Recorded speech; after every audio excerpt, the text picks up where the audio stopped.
If we have plenty of mast crop, I feel comfortable hunting. But when we don't have a daggum mast crop, I'm nervous daggum wreck because I don't seem to have no luck because I think when the more food is there early, they get that fat reserve up, they can go around and show out, make all the sign and travel more and do all that. But when we don't have it, them suckers are daggum locked down somewhere to me or move something somewhere. So it kind of makes it tougher for me. What do y'all think about that? So a lot of the areas I hunt don't even have mast crops to begin with. So the reason for Explain that. That's kind of odd for me. You know, I did want to go back to something that you had said, Michael. You know, you were talking about running cameras and finding some of those spots that, you know, you're looking for like multiple bucks that are coming through that. Is that like, are you did you say that you were focusing like between a couple different doe groups that they focus on, around a doe group, or like how are you, like what are those types of areas? What do those look like? Well, kind of looking at the area on the topos and you know, aerial footage stuff and seeing where some cuts or whatever's going on. Then tracks is what I'm looking for. Generally, it's big tracks somewhere. Then maybe old big rubs or old droppings, whatever, and then looking at it and say, I know those are probably going over there or bedding over there. It's a sunny side point when it's, you know, later on toward the rut. So when I look at it, and I don't care about inventory really. I want to try to find a dang place to hunt. So I don't put a camera somewhere unless I know I can get to a tree, access it without crossing anything. As I'll try putting the camera there, and if I get what intel I want, I've already kind of got a tree picked out. So basically the track stuff, looking for tracks too associated with that, you know, because you don't have generally, like especially like last year. That's another thing I wanted to talk about is remind me is the food versus how they rub and scrape. But generally when I'm going, I'm looking for tracks, you know, and then maybe find an old bed maybe or something on some kind of nasty points or some kind of thick pines or hemlocks or whatever, and then try to put a camera associated with, generally most of mine is associated with some kind of crossing. You know, it might be half a mile from it, might be right up on it. It just depends on how the edge are or what kind of habitat change or terrain change that I can get to and kind of hunt it, so do that. But my question for y'all is about whenever you have a bunch of mast crop, like if we have plenty of mast crop, I feel comfortable hunting. But when we don't have a daggum mast crop, I'm nervous daggum wreck because I don't seem to have no luck because I think when the more food is there early, they get that fat reserve up, they can go around and show out, make all the sign and travel more and do all that. But when we don't have it, them suckers are daggum locked down somewhere to me, or move something somewhere. So it kind of makes it tougher for me. What do y'all think about that as far as the sign associated with plenty of food early? So I've tried to find, so a lot of the areas I hunt don't even have mast crops to begin with. So the reason for find that. Explain that. That's kind of odd for me. A lot of different vegetation diversity in the forms of browse for the most part. So a lot of different, say, ages of clear cuts, logging cuts, different types of browse, other food sources that I know will hold deer whether there's mast or there's not.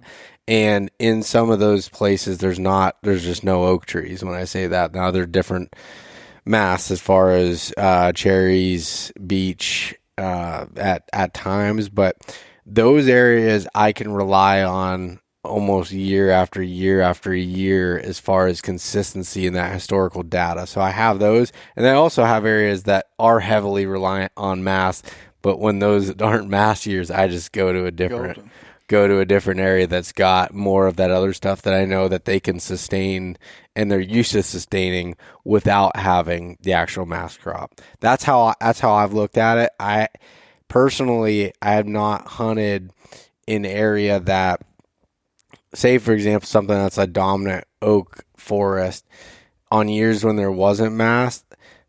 I won't hunt it. I'll find somewhere else because I learned this lesson. I think it was 2018 or 19, I was hunting a new area and I scouted it in the spring in the postseason. I was like, man, the big buck sign I was finding on top of this ridge and up high where all these oaks were was just insane. Huge rubs, scrapes. I was like, I'm golden. I hung all these cameras in the spring, so I wasn't coming back. I came back, I think after I got done elk hunting out west, it was like October later, and I wanted to be in there and checking them, but I didn't even have deer on them, and there wasn't sign, nothing. I'm like, what is going on? And I ended up dropping down lower in elevation, and this was some pretty steep, higher elevation stuff.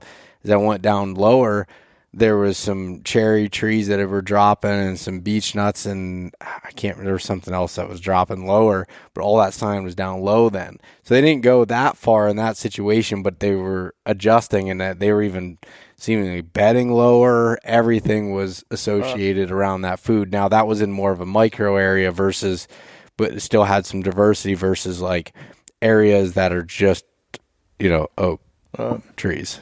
Yeah. I know like most of the state land or public land that I hunt in the different states, like I want a mast crop because usually it's all forested land, whether it's Ohio or Illinois or whatever, but the deer are going to be more in the forest first off for me to hunt. And yes, you're going to find more sun.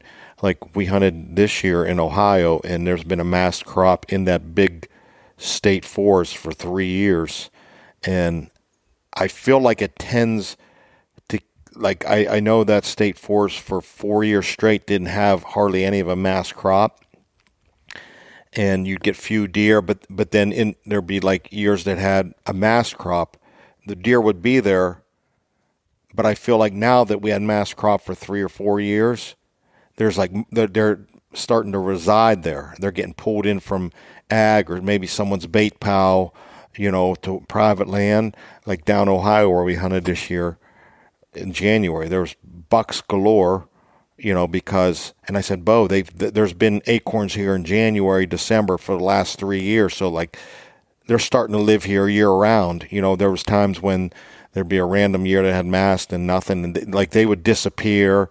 You wouldn't see them all year. Like I run trail cameras, but the deer like I shot in January was so fat. So they're like fat coming out of winter. Wow. They don't need a ton of browse through the summer. I mean they do, but like, yeah, I love a mast crop.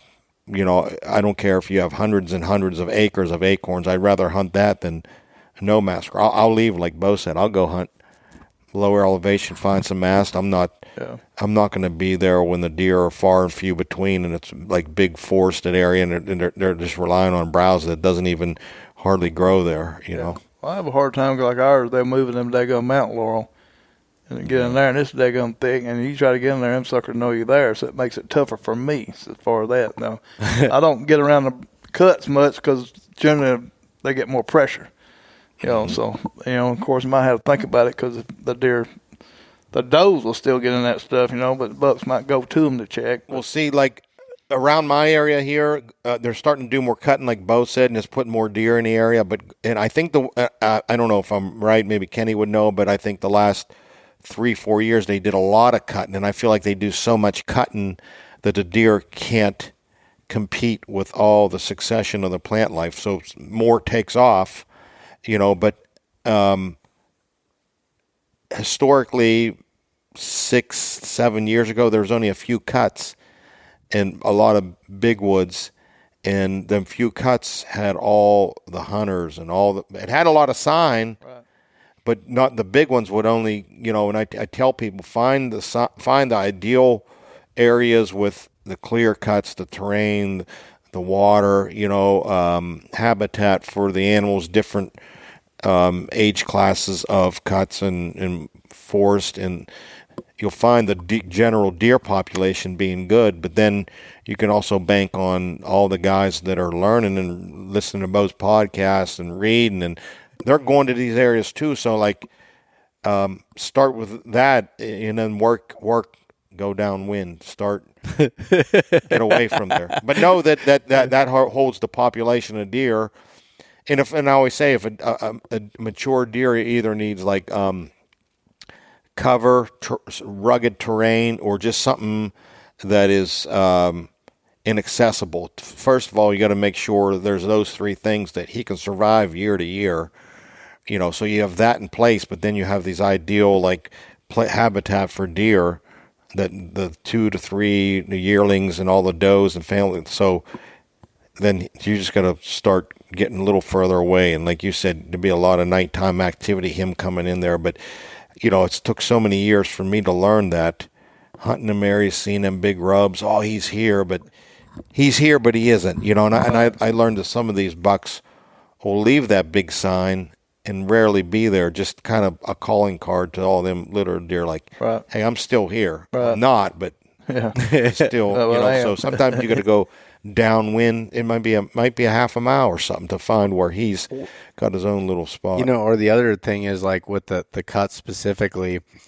So last year I was telling you about the Mad Rattler that was on the outside the edge of a cut. It was on the edge where I was rolling over the mountain. And I did have an encounter before I ran into that guy with an absolute giant deer. I don't know, Mike, if you've checked it out, but I just put a film out about my dad and on YouTube, and the one clip of this really big deer, that was me hunting there, had that encounter.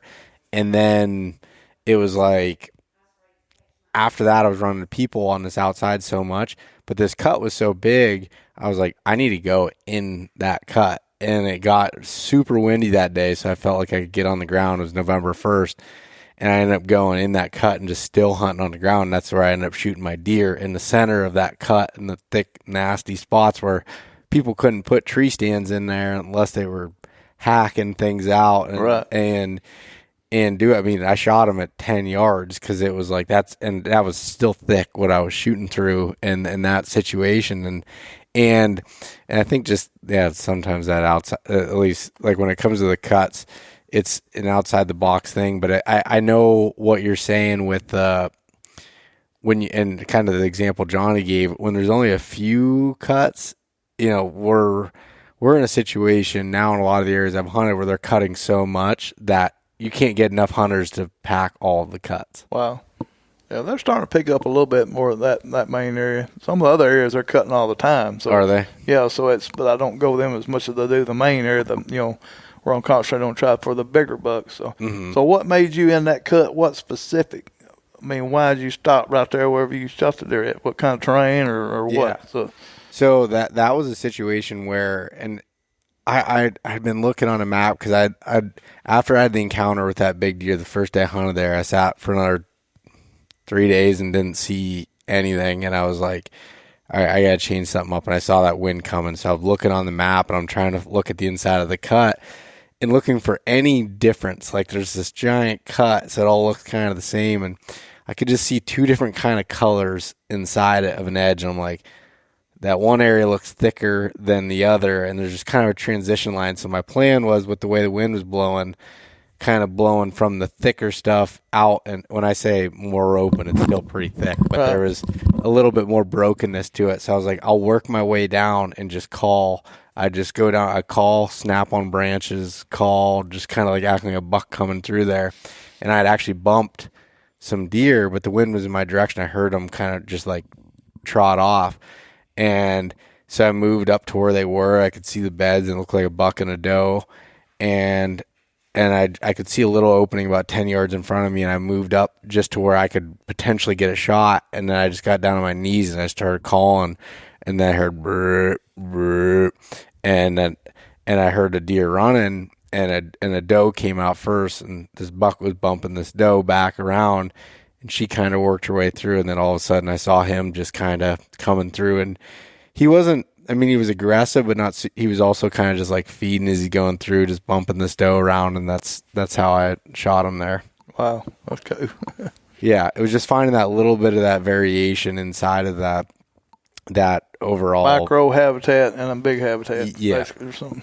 Yeah, I look at, and I know it's so different because in all the places that I've traveled to, clear cuts and logging cuts all look a little bit different. Each state kind of has their own way of how they do their management with them. But some areas where there's just these massive cuts, I look at them as their own ecosystem within inside them, and there's their own habitat inside those cuts. And I think a lot of people don't want to go in them because they are hard to get into and move into. I'll see gun hunters go in there. You'll see ladder stands in there where they get up high so they can see over it and stuff. But as far as like, especially bow hunting, I don't see that as much. Right.